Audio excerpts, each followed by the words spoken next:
Wow. Where's the stem? In one of the schools.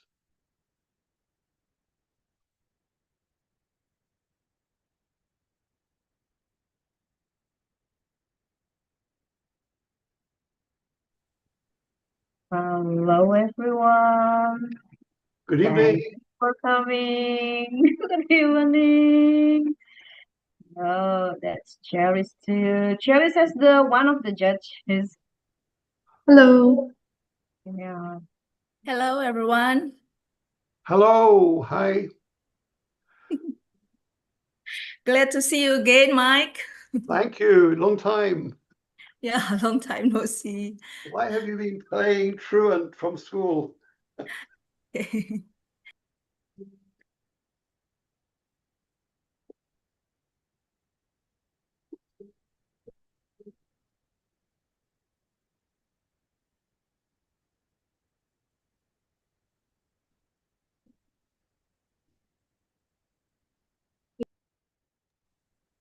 Randy, and everyone, thank you for coming.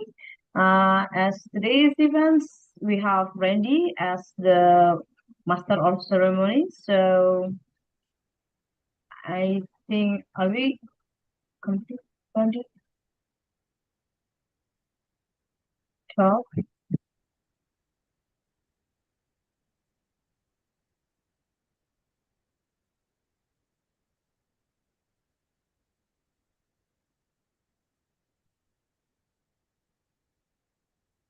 Randy, do you want to start if you are ready? Let me just have a word with Randy before you start, Randy. Yes. But what I would suggest we do is we bunch the contestants into the same contest. Yeah, and do all of the speech, the storytelling together, humorous speech together, etc., etc. So they're they're mixed up on the list at the moment, but just go through them. I think we only have 3 categories. I didn't remember seeing. Can't remember now. Social awareness. Forgotten that. But anyway, We have 4 categories. there is 4. Okay. Yeah. But anyway, there is only one. I think only one contestant for humorous. Yeah. So we already have a winner.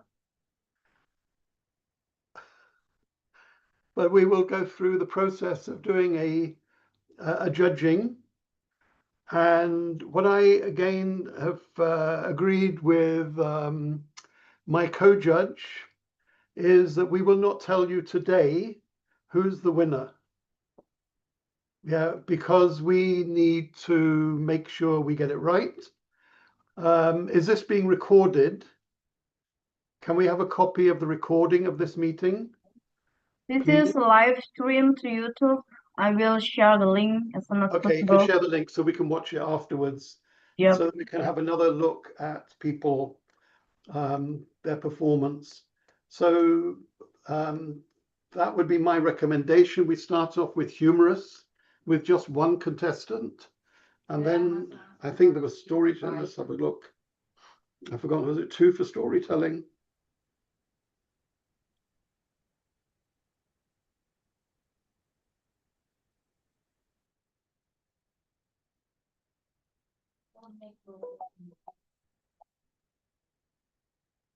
Yeah, we only have 2 contestants for storytelling.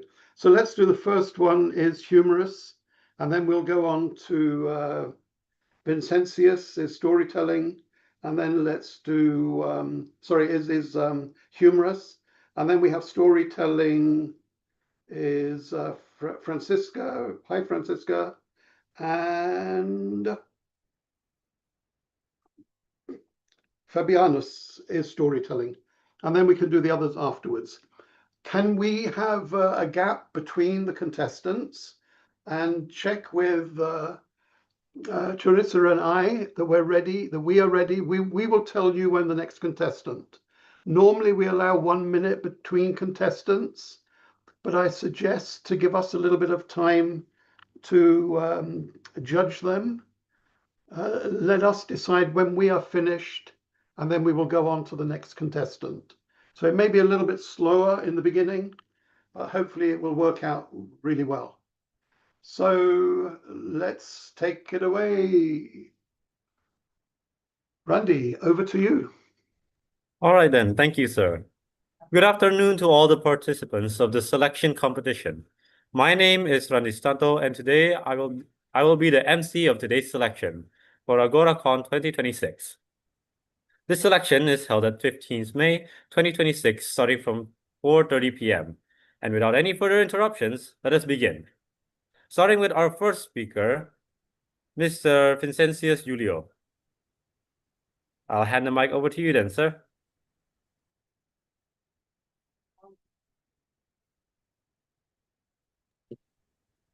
Okay, wait. I have no idea that I'm going first Okay, because I thought I was third. Can I have a minute? sure. Okay. Just relax. This is for fun.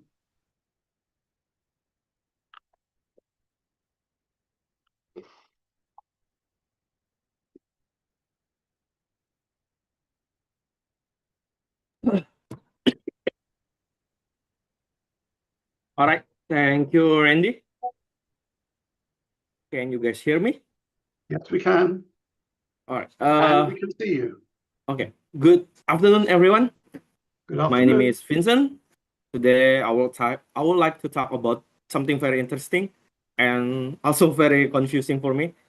Not mathematics, not science, not a relationship, but English. Because honestly, English is one of the weirdest language ever created. English is the only language where one goose become geese, and then one moose, it stay moose. Why not miss? I don't understand this. Nobody knows. English look at the logic and said, "No thanks, I don't want consistency." That's why sometimes learning English feel less like studying language and more like surviving a prank for me. And then let's talk about the strangest thing in English, like nouns. Because apparently in English, animals cannot exist in a group like normal creatures. No, English decided. Let's give every animal a team name. For example, one lion is called a lion. Simple, easy. But many lions together becomes a pride of lions.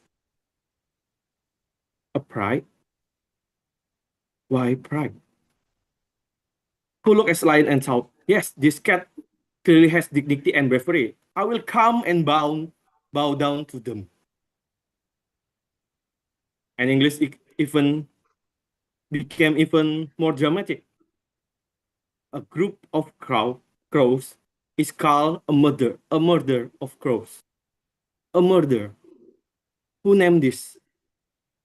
English people. Why do you name this a murder?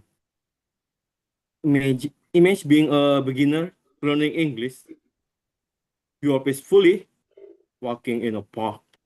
You see some bird, and then someone scream, "Looks, a murder!"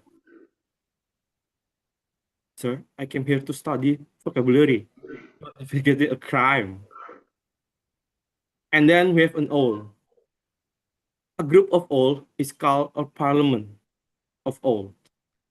Even owl have government. And then we have like flamingo. A group of flamingos is called a flamboyance of flamingos. That doesn't sound like animals. They sound like a fashion even in Paris. And a fish, what we call a group of fish, a school of fish. Where did this come from? Did the fish go to the school? I don't understand this. And then I will talk something else weird and funny for me in English, like the word READ, read. Simple, right? But in the past tense, it still spells the same, READ, but it's pronounced different. So I can say, yesterday, I read a book. Today, I read another book. Same word, different sound. It's really weird for me in English, you know. The spelling is same, the pronunciation is different. And then I will talk something else about doesn't make sense for me, like past tense in English. It really doesn't make sense for me. My English teacher, we have my English teacher here. He said, past tense is easy. Really? Because at first it looks simple. You just add AD in the back of the word, right? For example, arrive. You just add AD, arrive. Play, played. Visit, visited. Easy, beautiful. It's not that hard. And then suddenly the English lose its mind. Because slap become slap. Wait, what happened to the E? Where did it go? Did the word get tired too? And then comes becomes came. Where's the AD? Why not came it? For me, there's not grammar anymore. There's solution. And my favorite example, you know what the to go is when. It's not if single word.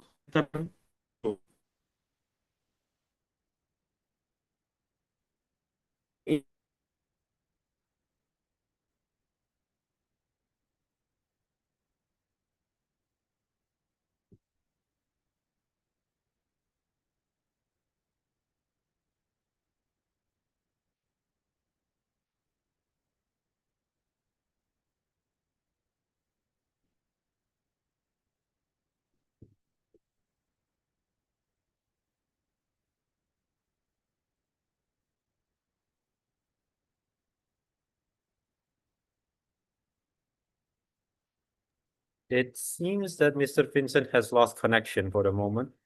Okay, we'll just wait a little bit in case he comes back quickly. Otherwise, we'll move on to the next contestant. Welcome to Indonesia.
Do we have a timer here today? Is anybody timing? No. No, okay, don't worry. No, I was just saying we just need to give Vincentius the option of restarting or carry on from where he left off, but I'm not sure what time he disappeared at. But anyway, we'll see. We won't a few more minutes and then let him try and come back, hopefully. And after him is education. Don't go. Hello, I'm sorry, my No Wi-Fi is problem. down. Relax, relax. I'm using my hotspot from my phone now. Okay. Would you like to just continue or do you need to go back to the beginning? I think I will continue because Continue. Okay. it's already pretty long. Okay. Hi, Vincent. Just keep going. Okay, thank you for waiting, guys. And No, then no, we're I not will going anywhere. speak something about English, like English words can change personality. One word, many meanings. For example, this is I'm not talking about something dirty, right? You know the word "s" is mean your butt. You know, it can refer to your butt. But if I Google it, it can say a donkey too. So I don't understand this. Why is it English people say donkey and "s" too? And if in English someone say you are an "s," it changed it to an insult. Now suddenly it's not about your body anymore. Then English become more even confusing. If someone say badass, surprisingly, that can mean that the person is cool, confident, or impressive. So adding bad to something and make the word more positive. But English still inconsistent because dumb as still means stupid. And smart as doesn't mean it's intelligent too. So English basically takes one word, mix random extra word in it, and hopes everyone understand the meaning. At this point, vocabulary is not language learning anymore. It's character development. And then I will type something. So today we learned something important. English is strange. It has very confusing random grammar. But a bird can be called a murder. But maybe that's why English is fun. Because every time we learn something new, English may surprise us again. And honestly, sometimes I think English is not really a language for me. It's like a social experiment. But despite all the confusion, we still keep learning. So maybe the real lesson today is learning English is not about being perfect. It's about being brave enough to say, I have no idea what's happening, but I'll we keep speaking anyway. Thank you, everyone. That's all for me.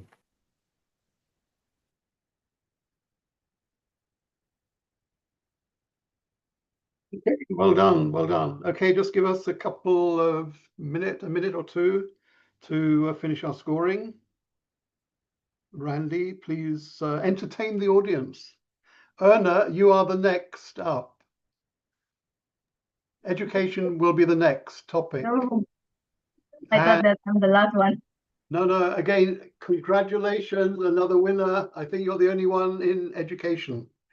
So we have 2 winners already. That's good. We can go home. Okay, let's finish the scoring.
Aris, are you ready? Yeah, I'm okay. Okay. Randy, okay, our next contestant is Ma'am Erna with the educational section. All right then, sir. A wonderful speech done by Mr. Vincent. And now on to our next speaker, Ma'am Erna, and her title of Mistakes Are Proof That You Are Learning. Ma'am Erna, I'll give the mic over to you.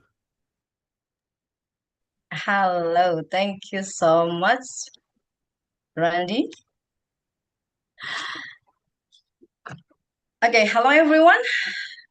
Let me deliver a short speech, I think. Okay, mistakes are proof that you are learning. Here is an interesting quote that I have from Albert Einstein, which is related to our journey in life. Anyone who has never made a mistake has never tried anything new. Before I start, let me ask you a question. Have you ever stayed silent in class not because you didn't know the answer, but because you were afraid of being wrong? I believe that many of us have experienced that feeling and sadly, maybe still do. When I was at school, I was trapped in this situation. I knew the answer and I desperately needed that point for my score. But I was afraid to answer. And I lost that point. We become afraid of making mistake, afraid of being laughed at, afraid of embarrassment. And slowly, fear becomes stronger than our willingness to learn. Unfortunately, many people grow up believing that mistakes are failures. In school, wrong answer are marked with red ink. In competition, mistake reduce scores. Am I right? Because of that, many students began to think that being wrong means being incapable. But learning has never worked that way. Of course not. Think about a child learning how to walk. They fall again and again. But nobody says, maybe walking is not for you, right? Instead, we encourage them to stand up and try again and again and again. So why we do become so afraid of mistake when we grow older? I often see this fear, especially when students learn English, and I also used to have that feeling the first time I was introduced to English when I was in junior high school, and I was terrified of my English teacher. Some students actually understand the lesson that I gave very well, but they refuse to speak in case they are wrong. Not because they are lazy, not because they are not smart, but because they are afraid of making grammatical mistakes. They wait for perfect pronunciation, perfect grammar, perfect confidence.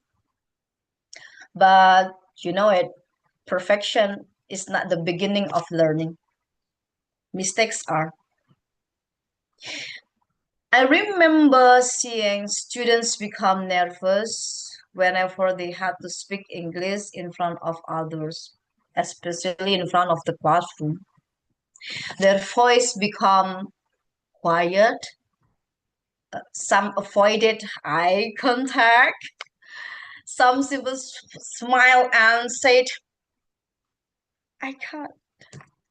But something interesting happened when they finally dared to try. Yes, they made mistakes. Sometimes they used the wrong tenses. Sometimes they pronounced word incorrectly. Sometimes they forgot vocabulary. Yeah, but step by step, they improved. Why? Because every mistake taught them something new. A student who never speaks may avoid mistakes, but they avoid growth. Meanwhile, the student who keeps trying, even imperfectly, continues moving forward. That is why mistakes should not be seen as evidence of failure. They are evidence of effort, evidence of courage, evidence that learning is happening. In fact, some of the most successful people in the world failed many times before succeeding. Thomas Edison once said, "I have not failed. I've just found 10,000 ways that do not work." Imagine if he had stopped after his first mistake. Progress does not come from always being correct. But progress comes for being willing to continue again, again, and again. So what should we do when we make mistake? Yeah. First, do not run away from them. Learn from them. That's the first. The second, stop comparing yourself to people who seem more confident or more friendly. Everyone learns at different pace. And the third, you give yourself permission to grow. Because learning is not about becoming perfect overnight, it's about becoming better little by little, day by day. So I can conclude it: try, fail, learn, repeat. That is growth happened. So before I end my speech, I want to share a simple but powerful idea. My title actually. Mistakes are proof that you are learning. It is important for us to remember this. Every mistake you make means you are trying. Every time you try, you become braver. And every moment of courage brings you closer to success.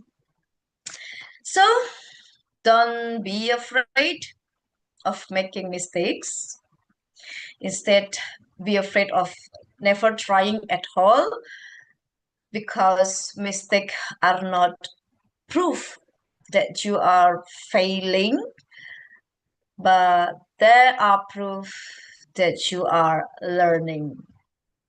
Thank you for listening.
Aris, are you ready?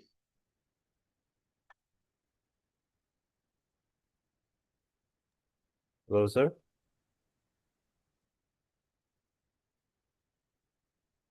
Charis, are you ready to carry on?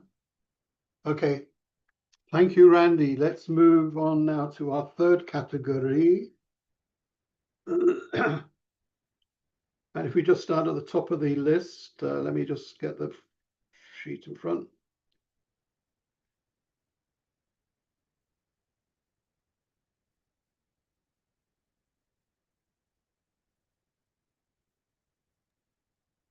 Shall we begin now, sir?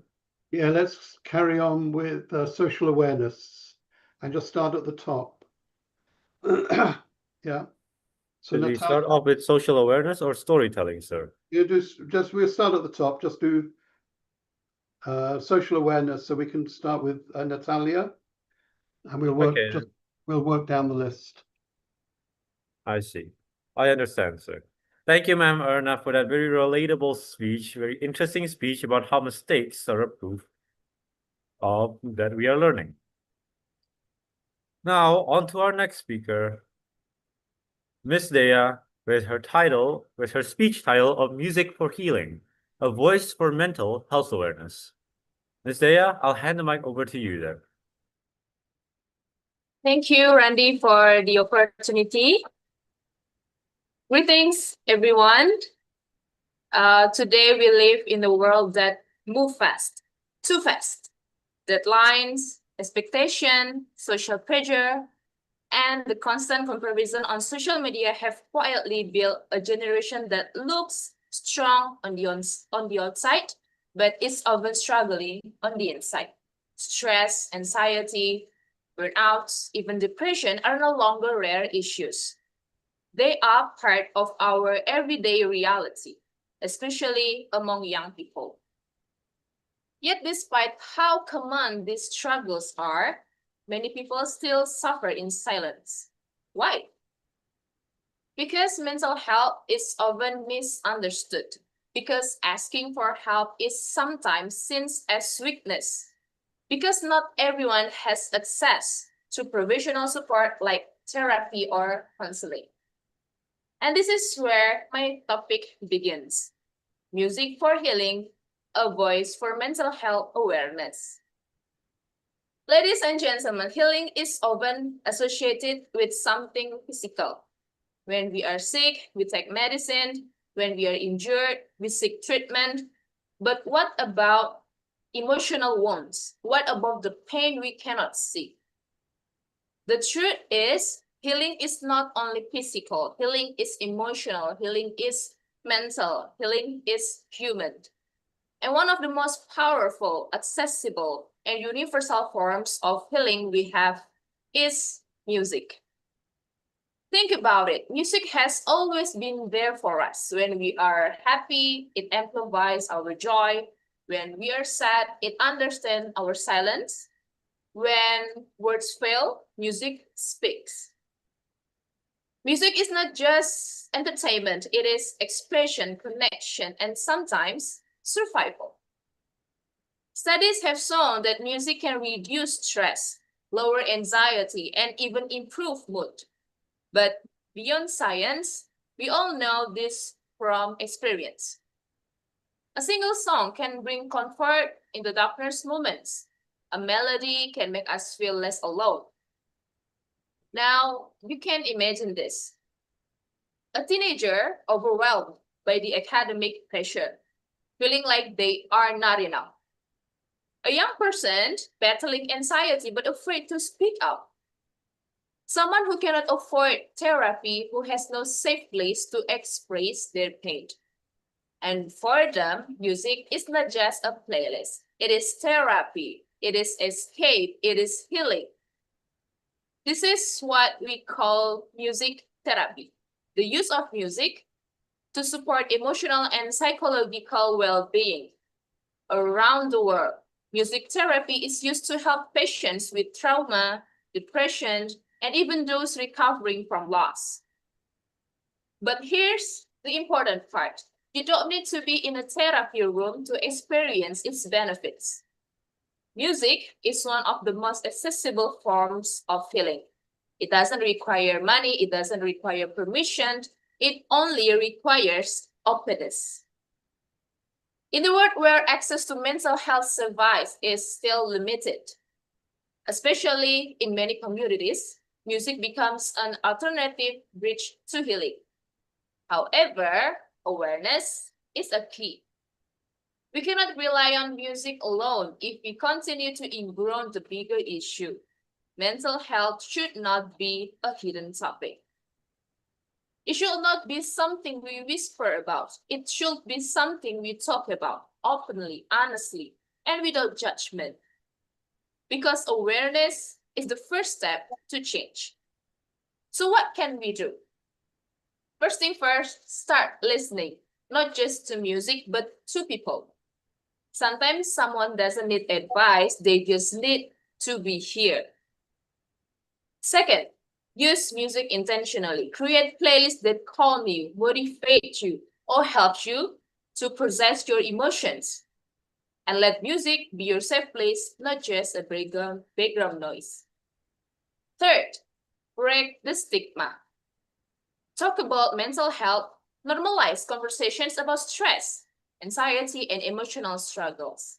And finally, you must be the voice. A voice for yourself and a voice for others who may still be silent.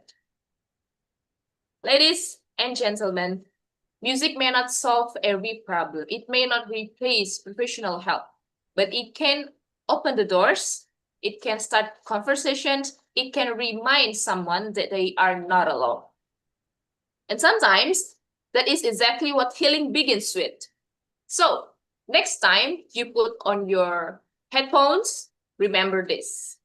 You are not just listening to music, but you are giving yourself a moment to breathe, to feel, and to heal.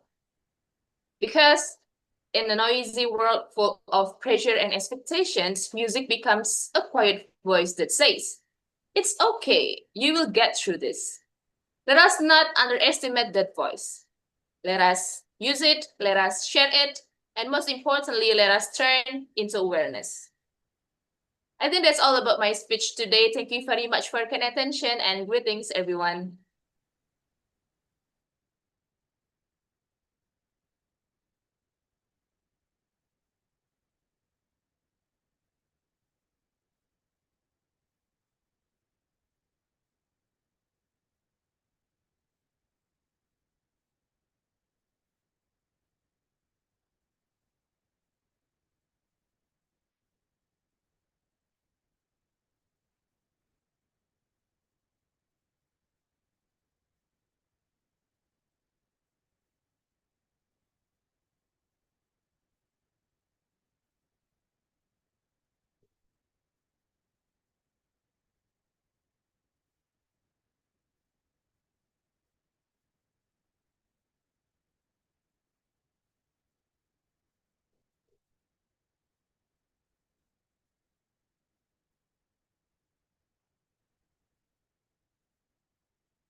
Charis, are you ready?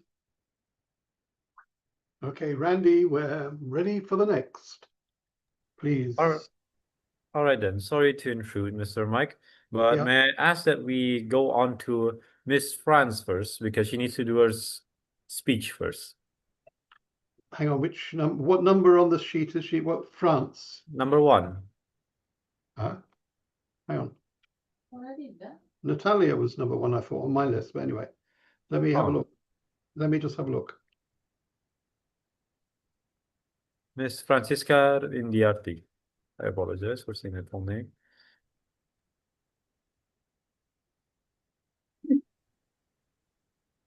Hey. Hello, everyone. Hang on just a moment. So who's coming next? Francisca? No. Yes, Miss No, France. who's next? Sorry? Yeah, is it my turn? No, hang on. Hang on. You got an arrow in front of you. Not yet. No, don't. Let's do all of the social awareness first. So the next one should be Anastasia. And Francisca, you and one other at the end will be right at the end. Is that a problem for you?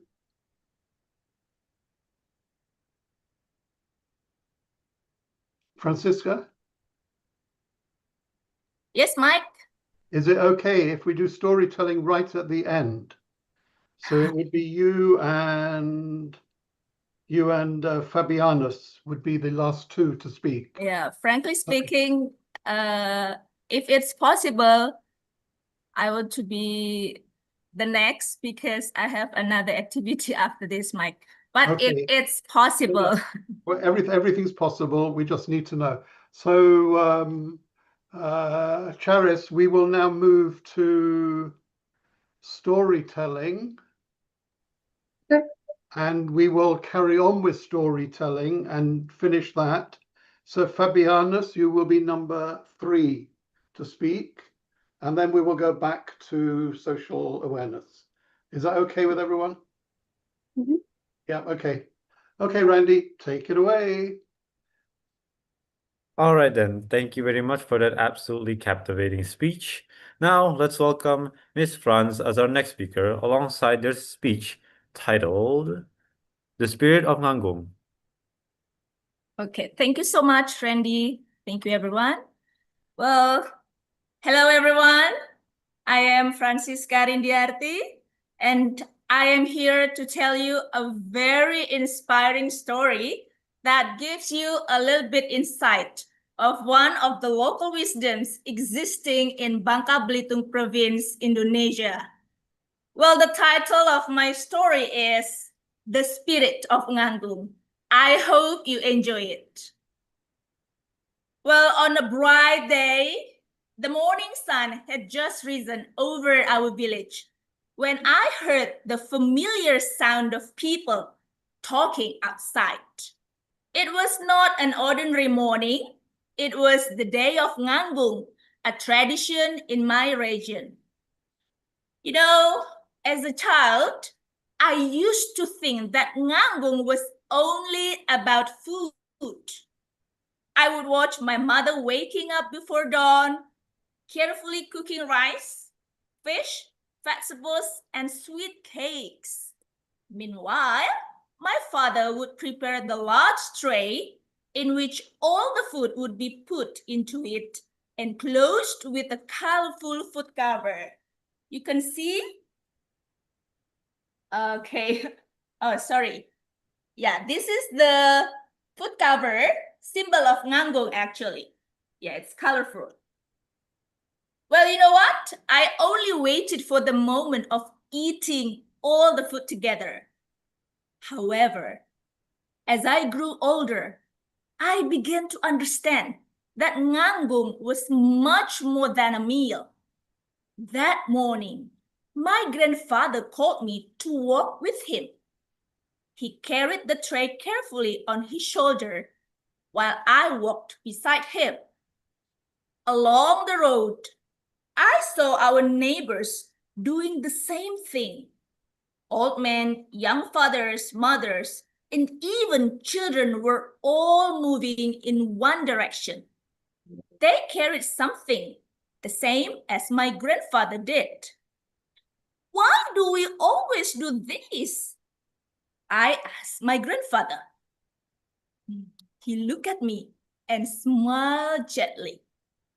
Because people cannot live alone. he said. Well, at first, I did not fully understand his words. You know, when we arrived at the gathering place, the room slowly filled with trays from every house. Some families brought simple dishes. Others brought more. Yet, when all the trays were placed side by side, nobody asked which food was expensive and which was ordinary. Everything became one. No one asked who had more, and no one cared who brought the best food. And then I looked around and noticed something I had never seen before. A widow who lived at the edge of the village sat beside a wealthy merchant. A farmer laughed with a teacher. Children from different families ran around as if they were brothers and sisters. All people gathered together as if they become one big family. At that very moment, I finally understood. Nganggung was not about showing what we have. Ada. Ada save. It was about showing that we belong to one another, sharing what we had for the sake of something that we called as humanity. Well, not long after that, then the village elder stood up and began to speak. His voice was calm but strong.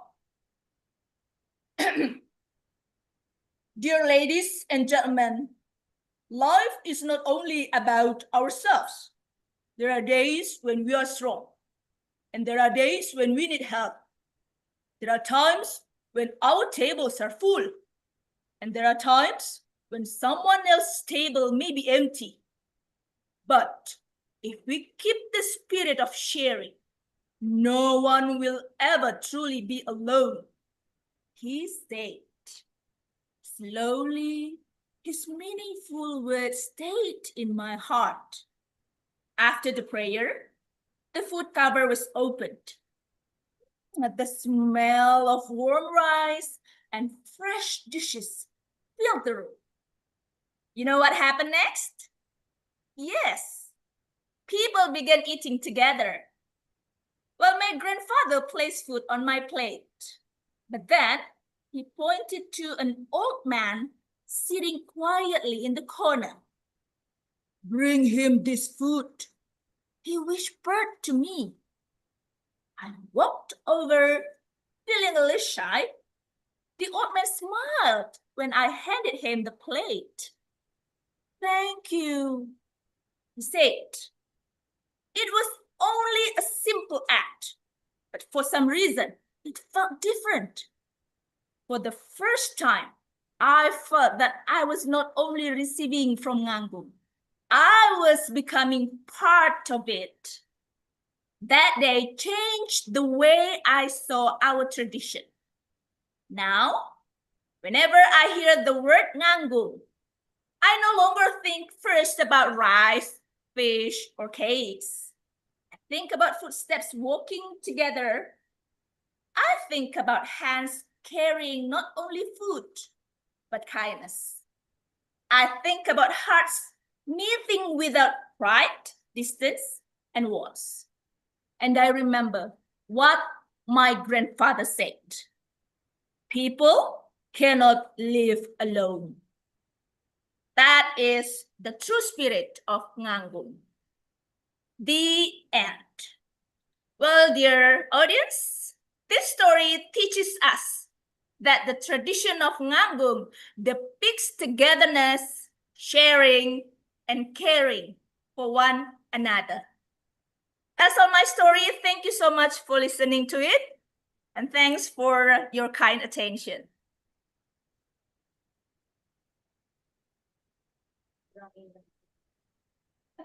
Sorry, Not that much. you know that story?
Okay, let's continue.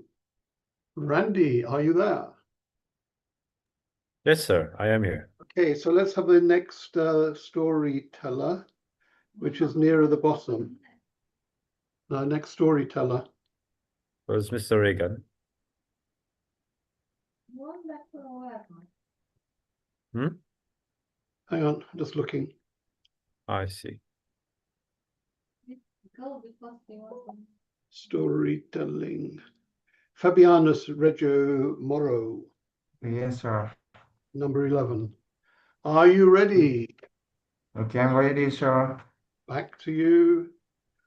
Thank you for your opportunity to me. My name is Fabianus Oregan.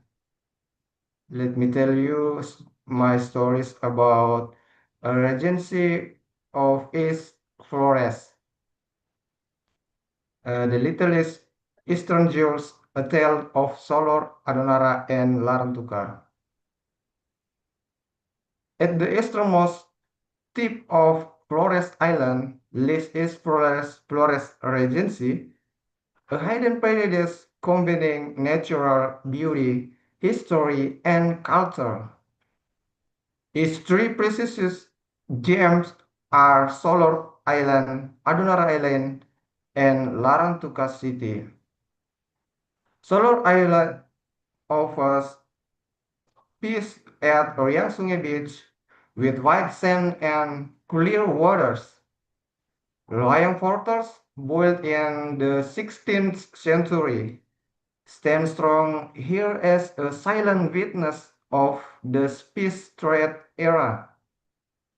Bakasavolor Field also presents breathtaking sunset views.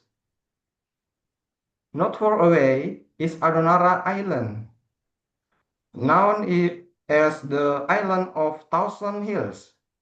Rolling green hills and Mount Boleng dominate the landscape.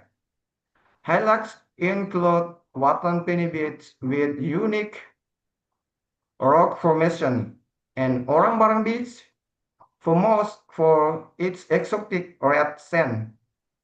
The sea is rich with coral reefs, while the people are known for their Lamhulut culture and beautiful woven fabrics. The journey ends in Larantuka, called Orenia Rosari City. The place became very special to me when I joined the Semana Santa celebration.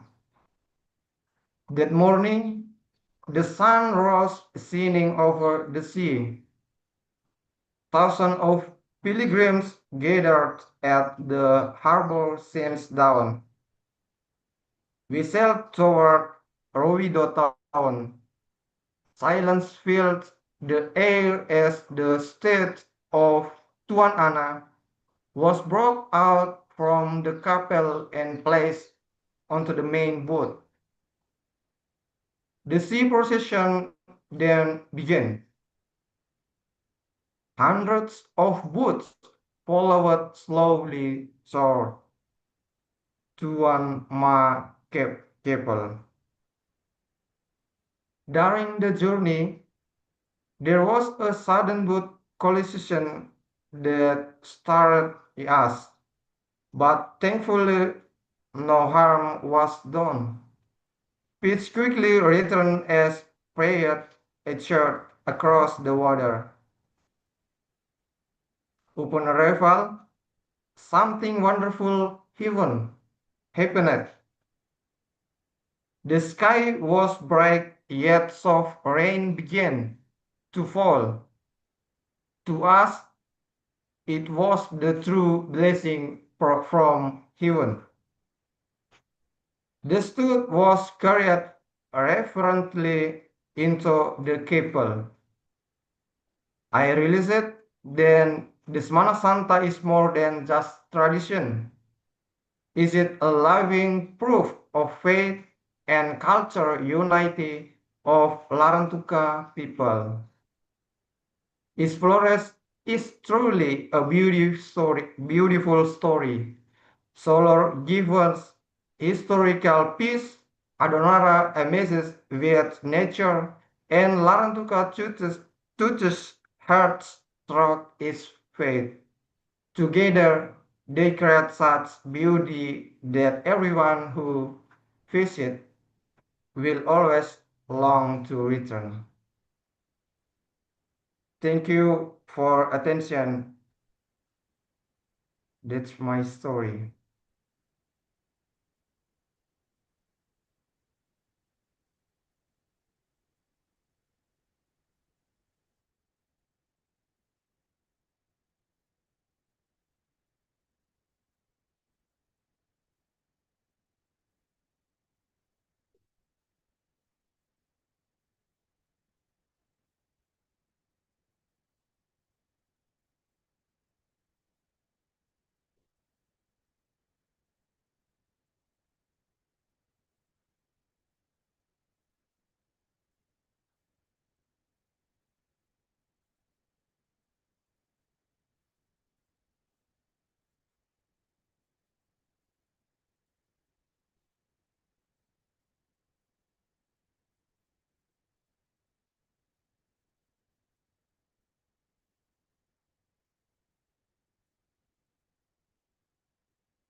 Charis, are you ready?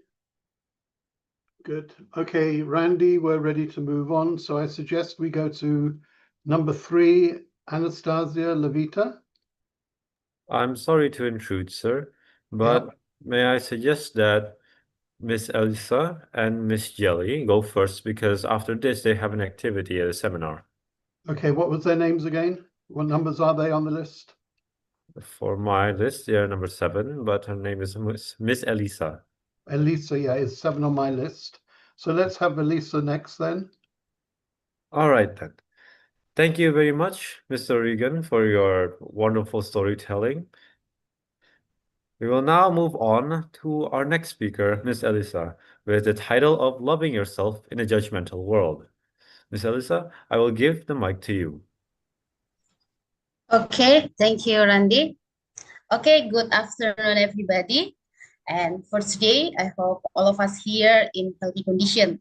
Okay, for today, I would like to talk about something very important, especially for young people in this modern area, in this modern era. It's about how we can loving ourselves in a judgmental world. As we know that we live in a world where people are often judged by their appearance, achievements, social media followers, or even by the opinions of others. Everywhere we go, there are standards telling us how to look, how to act, and how to live. Sometimes this judgment make us feel insecure, not good enough, or afraid how to be ourselves. But let me tell you something. Your value is not determined by other people's opinion. Sometimes we care too much about what other people think about me, what other people think about us. We try hard to fit into society standards and forget on our value. However, we must remember that nobody is perfect. Every person has strength and weakness. Loving yourselves means accepting who you are, your strength, your weakness, your uniqueness, and even your imperfection. We learn to solve ourselves, we become stronger, or we become happier and more confident. In a judgmental world, self-love is not selfish. Remember, it's not selfish. It's necessary. Many people spend their lives trying to please others, not to please themselves.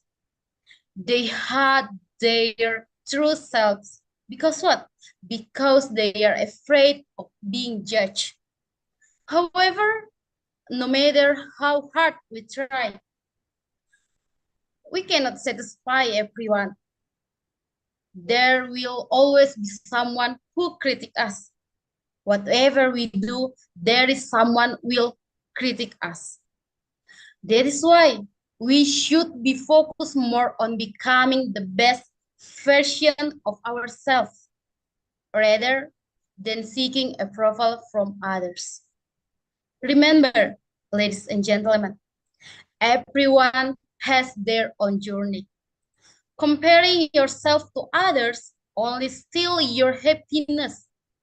Instead of comparing, appreciate your own progress or celebrate small achievement that you have get. And forgive yourself for mistakes. Mistakes do not make you a failure. They help you how you can grow. Self-love also means taking care of your healthy, your mental healthy, your body healthy. It's okay if you want to take a rest. And it's okay if you want to say no. And it's okay if we want to ask help for the other people when life feels difficult. Being kind to yourself, to ourselves, is just as important as being to others. Ladies and gentlemen, remember, you are unique, you are valuable, and you deserve love and respect, especially from yourself. Do not let negative comment define who you are. Just stand proudly as yourself. This is me, not you. Because what? Because the world doesn't need another copy. World need the real you want. Here I have made 3 tips how we can love ourselves. For the first, stop comparing yourself to others. Remember, God makes us with different unique characteristics. Everyone has a different journey, different talent, and different success. So just focus on your own progress and appreciate your uniqueness. The second is speak kindly to yourself. Avoid negative self-talk. Encourage yourself with positive words like, I'm enough, or I can improve it, I can grow, or you can say, I'm proud of myself. This is I can do, so I'm proud of myself. And the last is take care of your mental and physical health. Get enough rest. Eat healthy food. Do exercise. Maybe you can swim, you can hiking, you can shopping, you can watching, and the other activity that make you happy.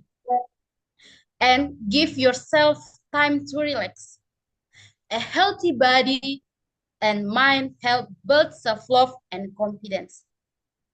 So, ladies and gentlemen, starting today, let us stop doubting ourselves and start appreciating who we truly are. For the last, I want to say, just do the best that you can do, and God will do the rest for you. I think this is my speech for today about how we can loving about ourselves, and thank you for attention. God bless us.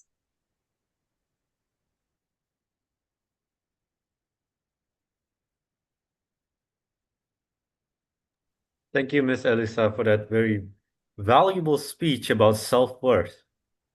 And while we wait for our judges to score, I want to ask, is everyone doing okay today? I hope you all are staying hydrated. You all are still doing all right. And if today is not a good day for you, then I wish you an amazing day for tomorrow. Thank you, Randy. Still nervous, Randy? Are you still nervous? Of course I am. I'm always nervous, ma'am. Why? Why? You are the expert, you know. I wouldn't call myself an expert. I definitely spotted some of my own mistakes while doing this. Okay, Mr. Mike is ready. Okay. Marissa, are you ready?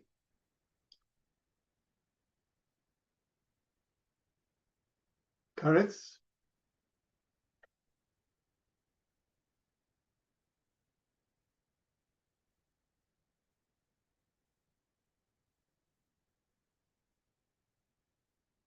Oh, again. Oh, she's talking to somebody. She's lost her signal, I think. Okay, Randy, we're ready to roll. All right then. Oh, let's move on to our next speaker, which is Miss Jelly and her speech title of When Content Consumes the Brain. And Miss what number Jelly? is she on the list? She's number 8 for me, sir. Number 8, okay. Miss Jelly, I'll hand the mic over to you then. Okay, thank you, Randy. Hello, everyone. Before I start, I want to share my experience a few nights ago. When I scrolled TikTok before sleep, I told myself, let's watch just one more video before sleep. Just one. But suddenly, it was 1 a.m. My eyes were tired, my body was exhausted.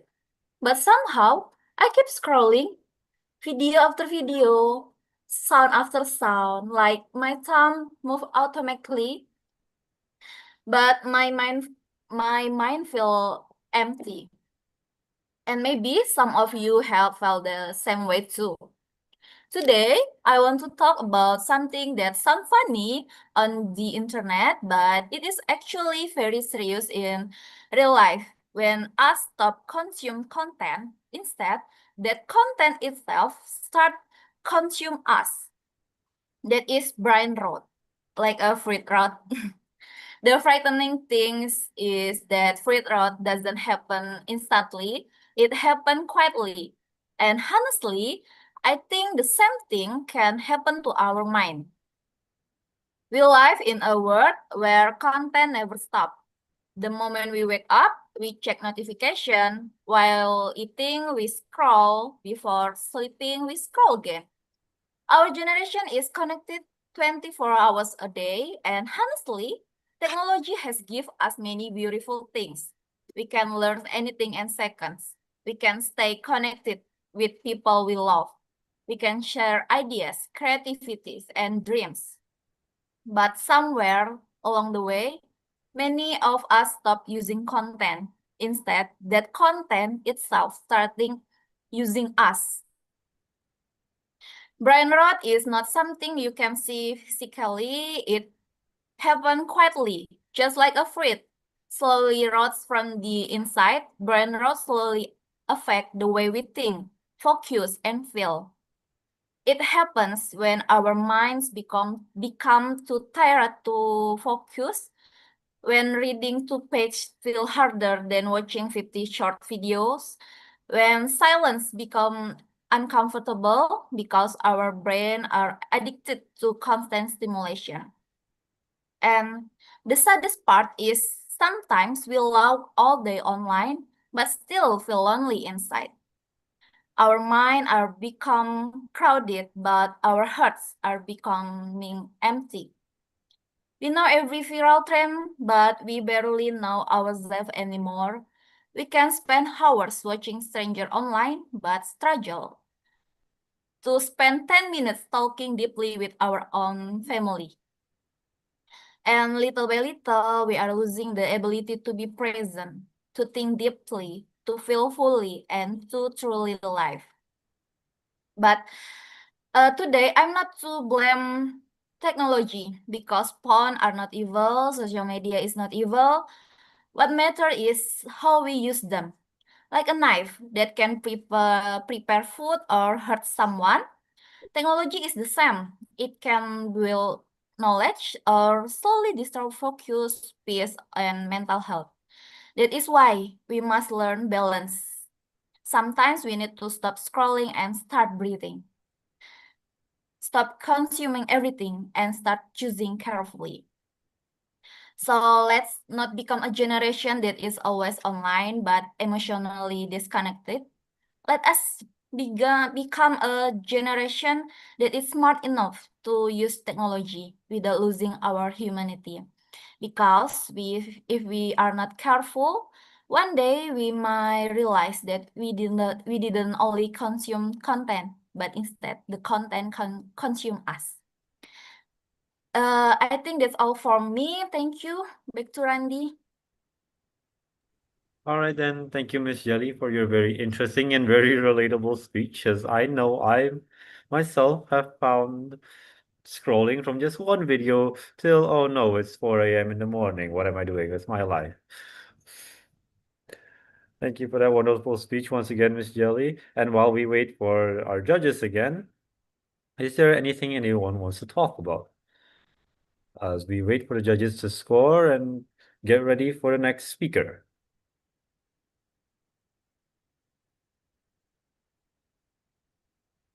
I'm assuming not, because I also don't have much to talk about. They don't want to talk with you. Oh no. Oh my God. You have a long holiday after this, Randy. Yes, a 4-day holiday. I'm quite excited for the extra free time. But you still have tasks. It's Of not course I still. your 100% holiday, you know. 4 holidays and still a lot of tasks. I still appreciate the free days that we get. Mm-hmm.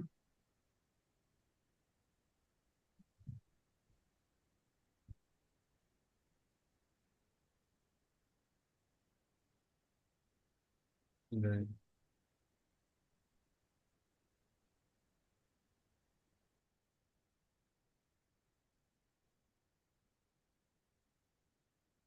Did you join for, do you join for this contest selection or not, Randy? I don't think we've had the selection of this AgoraCon 2026 contest yet. Or the students, at least. In my class specifically, no, I don't think so. Not yet. Oh, okay. But I will be joining. Maybe. Maybe. But I hope I'll be joining. Okay, so you have to wait. Yep. Okay. Okay, we're ready, Randy. The judges are awake and are going on with the judging. So, next speaker is I believe our next speaker is Miss Anastasia or Miss Lafita, with the title of her speech being The Invisible People on Our Streets. Ms. Lafita, I'll give the mic over to you then. Okay, thank you, Randy. Good afternoon, everyone. I'm here today to talk about the invisible people on our street. When was the last time you looked and truly looked at someone sitting on the pavement? This morning, on your way here, you may have passed someone sleeping under a bridge or sitting with a cardboard sign outside a convenience store. And changes are you look away, not because you are cool, but because we have quietly trained to make certain people invisible. Today, I want to make them visible again. According to the United Nations, more than 1.6 billion people live in inadequate housing, and at least 150 million have no shelter at all. There are no statistics. There are fathers who lose their jobs, mothers who fled violence, young people edged out of broken foster systems, veterans who fought for their country and come home to a street corner. Homelessness doesn't discriminate by race, religion, or education. It discriminates only by misfortune, and misfortune can find any of us. We have built a culture of looking away. We cross the street, we turn up the volume on our headphone, we tell ourselves stories. They made bad choice. There are programs for that, and someone else will help. But here is the truth. Every time we look away, we don't just ignore a person. We fought for a society where that person doesn't matter, and society becomes exactly what we repeat: tolerance. The most dangerous poverty isn't the poverty of money, it's the poverty of dignity, when a human being is no longer seen as fully human. There is a man I want you to picture. His name is Budi. He is 52 years old, and for 23 years he works in a textile factory. Then automation came, the factory closed, and his wife is left, taking their children.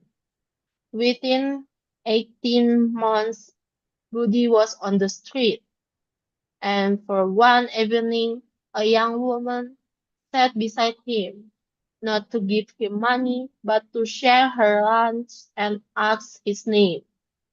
Budi later said that was the first time in 2 years someone had looked him in the eyes. It cost not her nothing but a moment, and it reminded a man that he still existed. I'm not asking you to solve homelessness today. I'm asking for something smaller and far more powerful.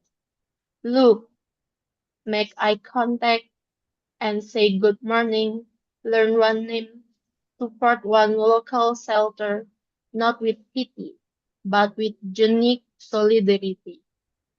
Advocate when you see policies that criminalizing sleeping in public space instead of building housing.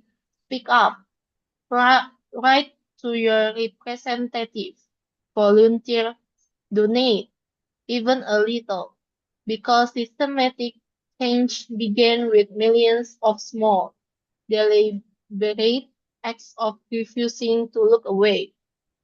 A society isn't measured by its skyscrapers or its GDP. It's measured by how it treats the person at the very bottom, the one with nothing left to over accept their humanity. The test of our progress isn't whether we add more to the abundance of those who have much. It's whether we provide enough for those who have too little. Franklin D. Roosevelt. The invisible people on our street aren't invisible because they are small. They are invisible because we have closed our eyes. Today, open them. I think that is all for me today. I hope my words stay with you, not just in this room, but on every street you walk. Thank you so much for your time and attention. Thank you, Ms. Lafita, for your speech. For your very interesting speech, actually, that you brought up a situation that definitely needed more attention to. Hmm.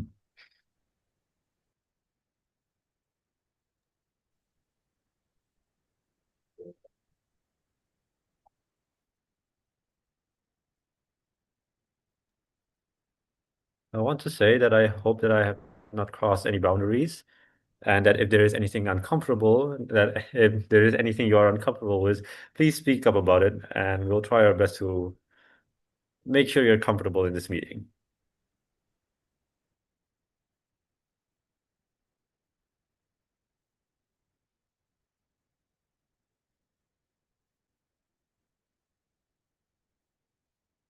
Harris, are you ready? Okay, Randy, we'll go. All right, then. Moving on to our next speaker, we have Miss Vera. Miss Vera, I'll hand over the mic to you. Oh, yeah, I apologize. Your speech title is A Rainbow Above the Houses of Worship. And Miss what is her Vera, number? what? A What's her? number? Her number is number 6. Number 6, okay. And what was Anastasia's number? Number Anastasia's number is number 5, sir. Number 5, okay. All right. Let us go. All right, then. I'll hand the mic over to you, Miss Vera.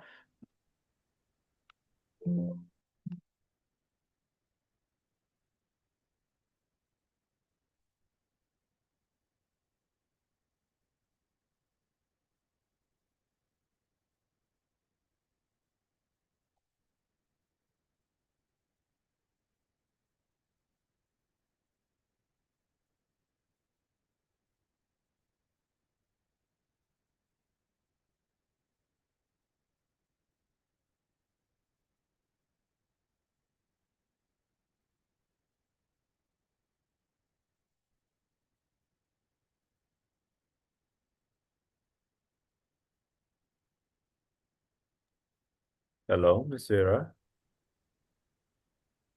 It is your turn to speak now. Me, Randy? Yes, miss. Okay, thank you, Randy. Sorry, the signal is bad. Wait. Randy, have the rain stopped? It's definitely quieted down. Is there rainbow? Because I want to talk about rainbow. Rainbow above the houses of worship. Have you ever stood beneath the sky after a great storm has passed? In that moment, the sun slowly emerges and paints a rainbow. We all agree that the rainbow is beautiful. But have you ever wondered why? It is beautiful not because it's only red, but because there are orange, yellow, green, blue, indigo, and violet standing side by side without erasing one another. Today, I see our nation like that post-storm sky. We are often hit by storms of prejudice and ego. However, I believe that above every house of worship, be it a mosque, a church, a temple, or a shrine, there is actually the same rainbow waiting for us to witness together. My friends, our main problem today is not the differences in beliefs itself, but our inability to see someone else's color as a complement to our own. We are often so busy worshipping our own color that we perceive other colors as a threat. When we close our doors to those who are different, we are effectively fading one color from this nation's rainbow. In reality, the essence of every house of worship is to bring peace, not hatred. If a house of worship is where we draw closer to God, then it follows that the closer we are to the Creator, the broader our compassion should be for all fellow humans, regardless of their religion. Ladies and gentlemen, tolerance does not mean we mix all the colors until they become a dull gray. No. Tolerance is letting each color shine with its own identity while remaining within the same arts of harmony. Let us stop looking for reason to be divided. Start building bridges from one house of worship to another through real action. Helping a neighbor in need, guarding our speech on social media, and teaching the younger generation that being different is beautiful. Don't let our rainbow fade under the clothes of hatred. Let us ensure that the rainbow continues to us beautifully above our house of worship as a promise that on this land peace belongs to everyone. Thank you. Thank you, Ms. Ura, for that very creative and very wonderful speech about rainbows and the differences of of the color of a rainbow. Now let us wait for the judges once more. If the judges are ready, they can give a thumbs up and we will move on to the next speaker.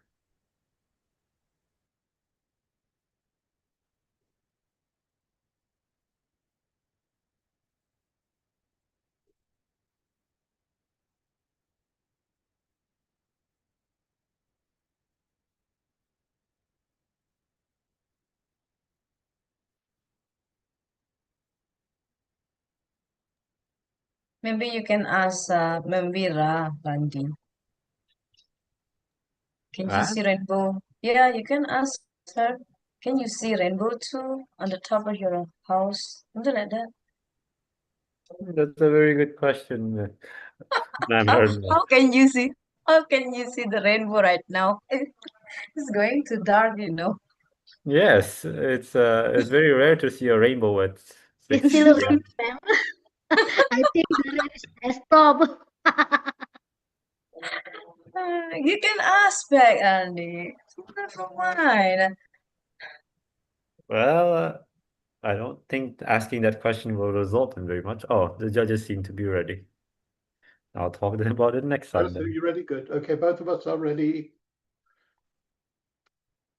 So back to you, Randy. All right then. Thank you, sir.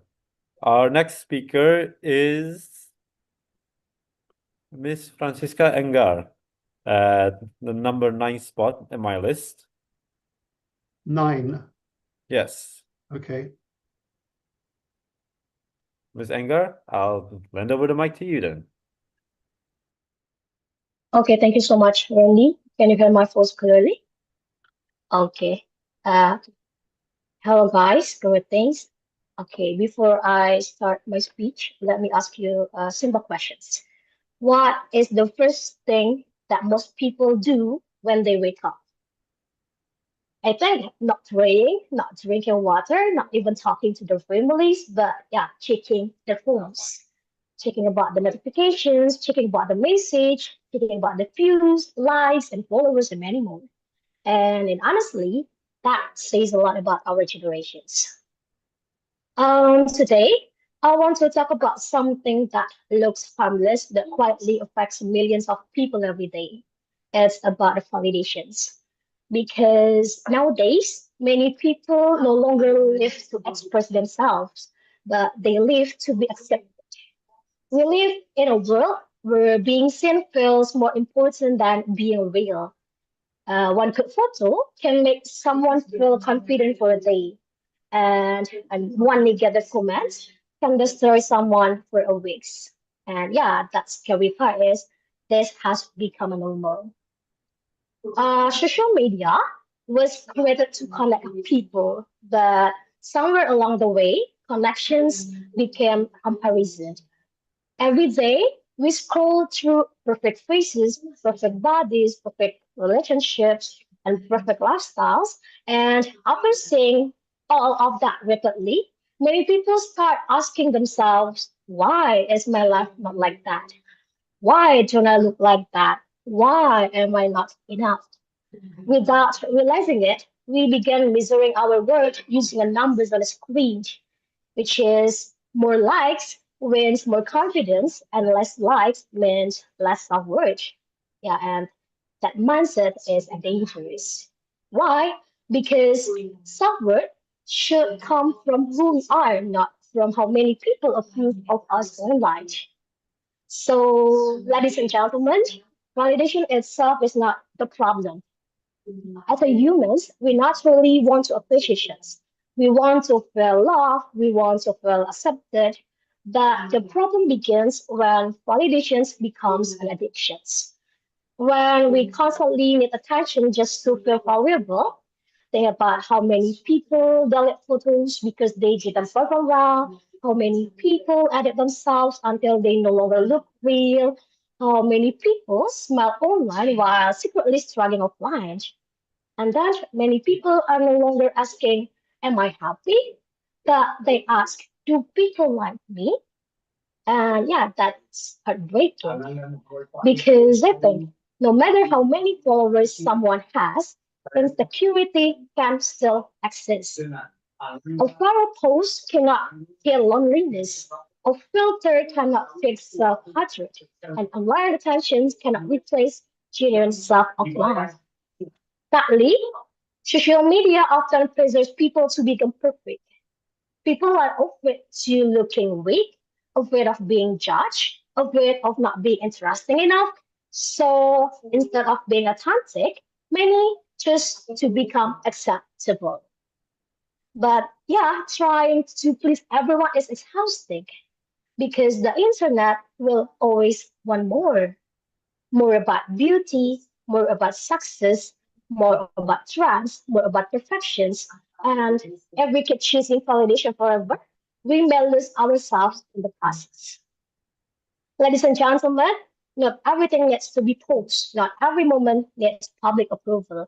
Some moments are meant to be felt, not uploaded. And some achievements still matter if nobody claps for them. And some peoples are fillable even when nobody noticed them online. That is why we must stop teaching these generations that popularity equals worth, because your value as a human being is not determined by the followers, by the comments or likes, but your kindness matters, your characters matters, your humanity matters. And long before social media existed, people still had value. And even without internet validations, you were still enough. So today, I want all of us to reflect. Are we social media? Are we using social media or is social media using us? And are we expressing ourselves or performing for approval? Because confidence built on validations is fragile. But confidence built on self-acceptance is a powerful. And at the end of the day, the happiest people are the ones who receive the most attentions, but the ones who no longer depend on it. So maybe that's for me. Thank you for your attentions. I give it back to Randy. Thank you very much for your very interesting speech, Miss Enger, also about how technology affects us, specifically on how people self-worth instead of being measured by hobbies, their interests, or their happiness in general, are changed by likes and favorites on a YouTube channel or a TikTok account or something else. Now we wait for the judges as well. The judges are ready. Please give a thumbs up. Okay, the judges are already ready. Now on to our next speaker is Miss May at number 10 with the title of In a World Full of Noise, Teach Them to Notice People. I'll hand over the mic to you now, Miss May.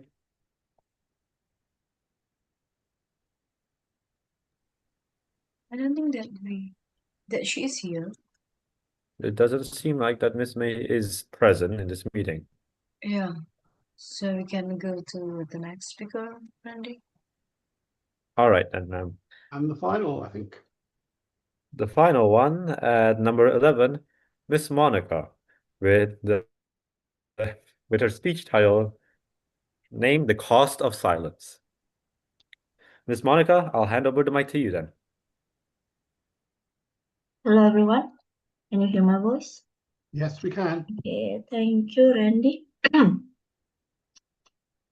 Every day we witness the world without through a glass barrier. We see the headlines, we scroll through the struggles of others, and we observe the cracks in our own communities. But too often, we watch it in silence. We tell ourselves that our voice doesn't matter, or that it isn't our place to speak. But silence is not just the absence of noise. It's a heavy price we pay for a world we don't fully understand.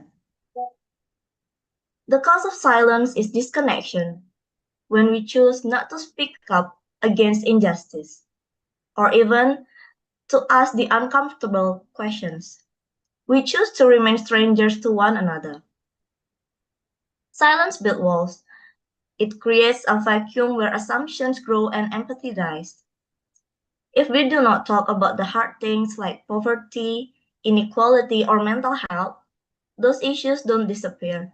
They simply move into the shadows where they grow stronger. The truly know the world better requires more than just observation. It requires engagement. When we break our silence, we do two things. First, we validate. We tell those who are suffering that they are seen. And the second is we learn. By speaking up, we invite a dialogue that challenges our own bias. The world is a complex, beautiful, and sometimes broken place. We cannot understand its depth if we are afraid to ripple the water. Awareness is the first step, but focalizing the awareness is that creates the change. Your voice is the bridge between the world that is just happening to you and the world that you are actively helping to shape. As you live here today, remember, silence may feel safe, but it's the most expensive thing we can afford. It costs us progress, it costs us truth, and it costs us our connection to our fellow human beings. Don't just watch the world. Speak to it. Speak for it. Because the moment we find our voice is the moment the world truly opens to us. Thank you. That's my speech. Okay then, thank you, Miss Monica, for your very relevant speech considering the first few speakers. After the first few speakers, I definitely went silent, and I may be guilty of that silence as well. Now, that is all the speakers done for today, I believe, with the exception of Miss May, who doesn't seem to be still present. There's nothing left to say.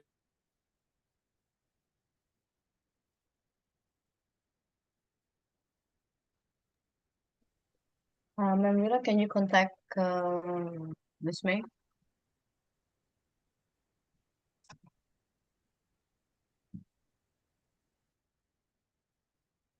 Hello, I apologize. My internet disconnected for a second.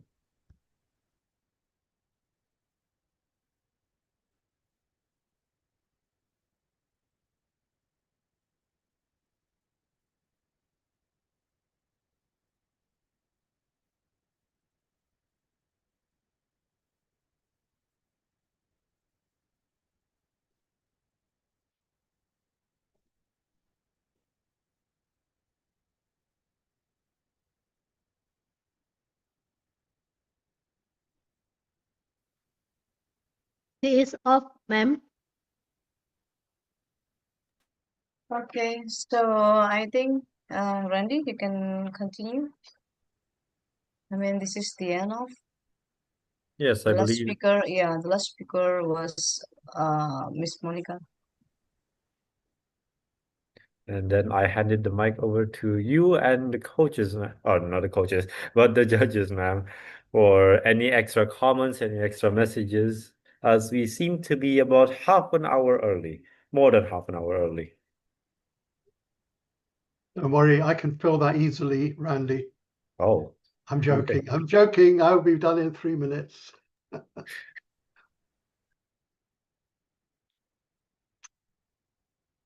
Charis, are you done with judging?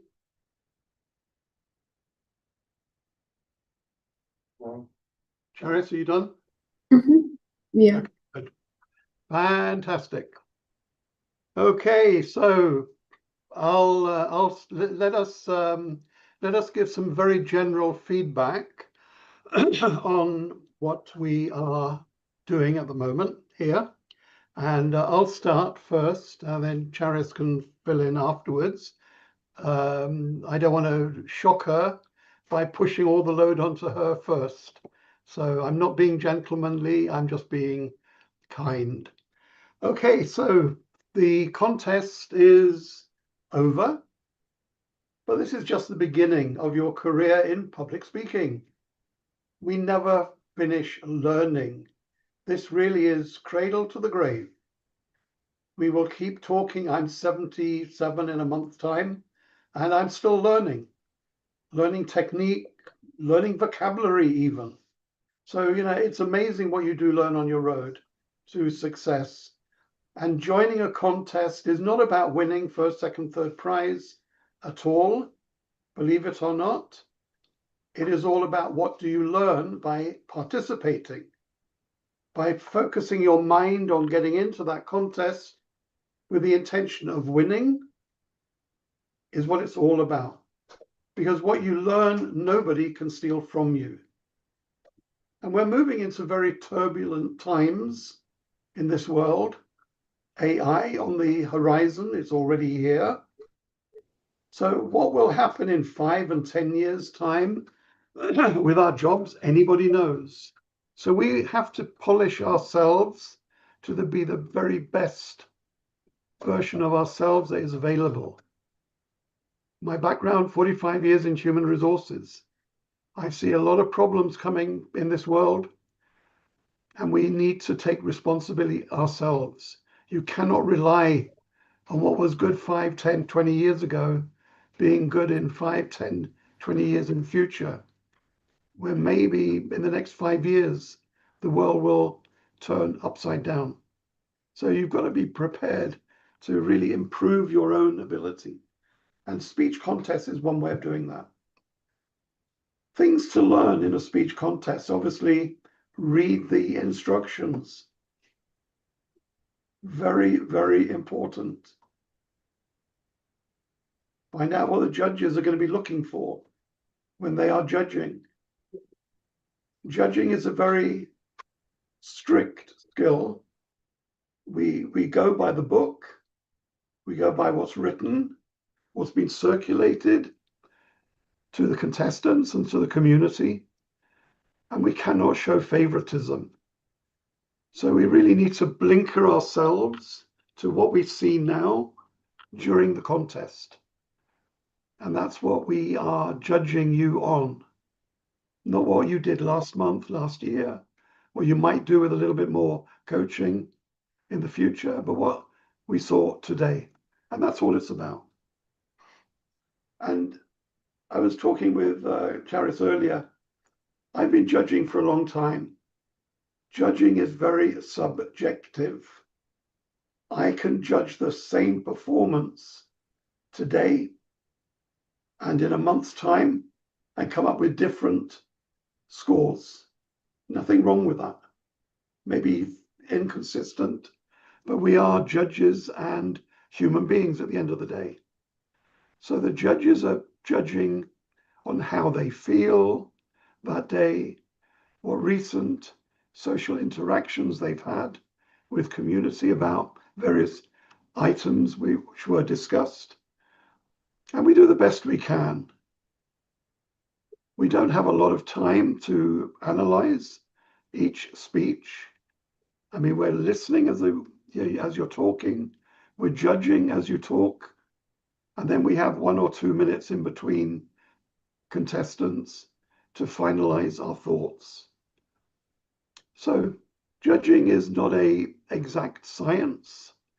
Don't get bent out of shape if you don't win and you thought that was the best I've ever done. Fantastic. I applaud you. Next time, do even better. We're here to do better each time. And that's really what public speaking is all about. Getting feedback to the work you've done on your own and get feedback when you deliver the speech. So judging for me is a great activity. I think all of us need to focus our mind on something better for the future. And I think we have done that, seen that this evening. There are always going to be winners. There are always going to be people that don't win. But that doesn't mean that they were worth less. It doesn't mean that they did not do a good job. It just meant that this day was maybe not their lucky day. The judges were looking for something else in particular, and they scored it differently. Let me just go through the things that we are looking at as judges. I'm just going to give you the broad line. For social awareness, there are 11 things that we're looking at. Clarity and focus, social accuracy, language usage, use of props or visual aids, narration quality, emotional content, social message, persuasiveness, support evidence, actionability, and action originality.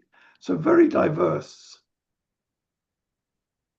And some of those do not just get a score of 1 to 10, which is the base score we use, but there are rankings to elevate. So actionability and action originality, you multiply the score that the judges generate, 1 to 10, by 5. Social message, persuasiveness, supporting evidence, you multiply by 3. Not quite so important. So we're trying to judge what we see, 1 to 10, but then there is also a formula that will accelerate, increase the scores. Moving on to educational, focus, clarity, originality, and that is extremely important. Originality means your story, not Little Red Riding Hood told through a Pankalpanas lens. And then use of proms, visual aids if used, naturalness and flow, the aha factor, delivery, scientific accuracy, adequacy for general public, and interest. And the one there that gets high score times 5 is scientific accuracy. The story you're inventing needs to be true, needs to be fiction, but it needs to be scientifically accurate. And the delivery method and adequacy for general public is number 3, is scored times 3. Any questions on those two? Okay, storytelling, originality, very, very important. Story development, character portrayal, and character development.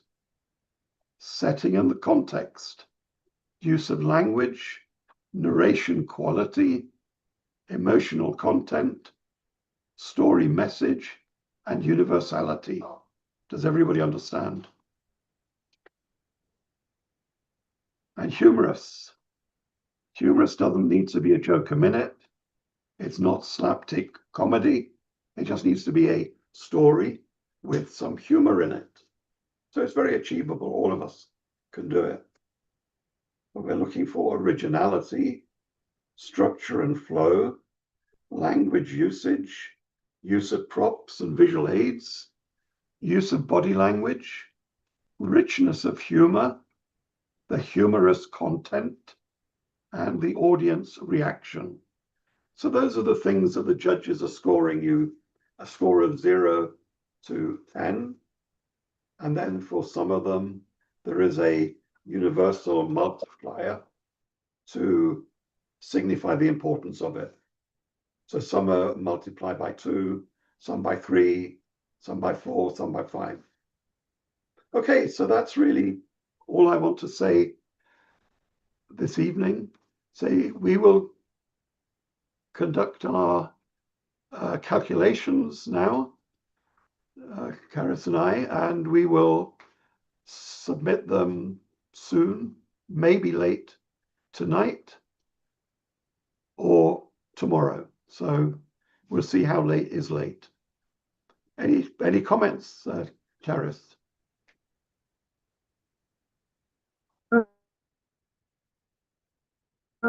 I think that everyone did great for the most part.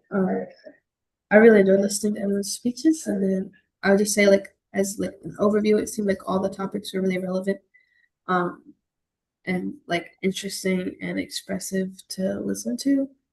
I don't have like a ton of like specific comments, but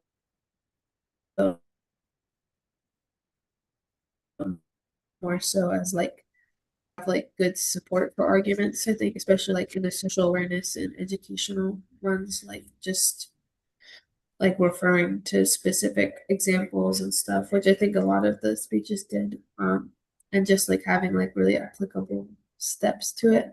So yeah, I thought they were very interesting and very well put forth by everyone. So good job, everyone, for all your hard work and your participation as well. It's not easy, I'm sure, and it takes a lot of confidence to put forth a speech. So, yeah, I was very glad to be able to listen in. I think everybody was a winner. Everybody has learned something, I'm sure. Indeed. And I'm sure your students will appreciate you having done this, because now you will know why they are so neurotic over the next week, getting into their own student contests. So everybody thinks this is dead easy. Oh, I can do that, no problem. But it's only when you actually get down there, roll your sleeves up and do it. Wow, it's not so easy. There's so many other things going through your mind, and it's what you're learning.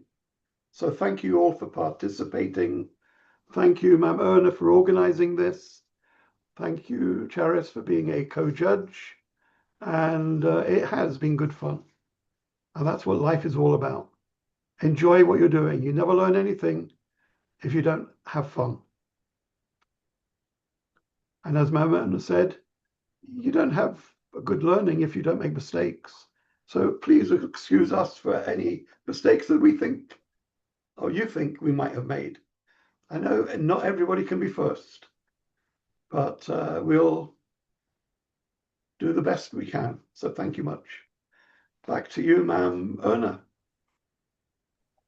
Okay, thank you so much, Mr. Mike and Cherise.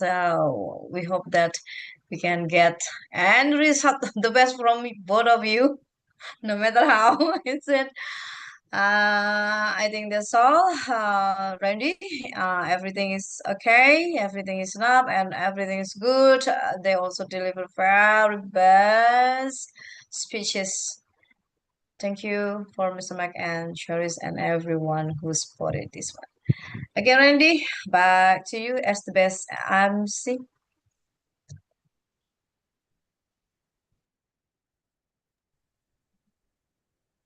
Hello? Was I The supposed weight, to? the weight is on your shoulders, This is Randy. yeah. This is the closing, right? Do you want us to say goodbye or something? Anyway, let's thank Randy for doing a great job as being our MC tonight. Went really well. We had a lot of good flexibility in there, and that was really good. So, Randy, thank you very, very, very much. Okay, thank you, Randy, and goodbye, everyone. everyone. Thank you so much. Bye bye. Goodbye. Have a good evening. Good evening. Good night. Good morning. Good everything, everything.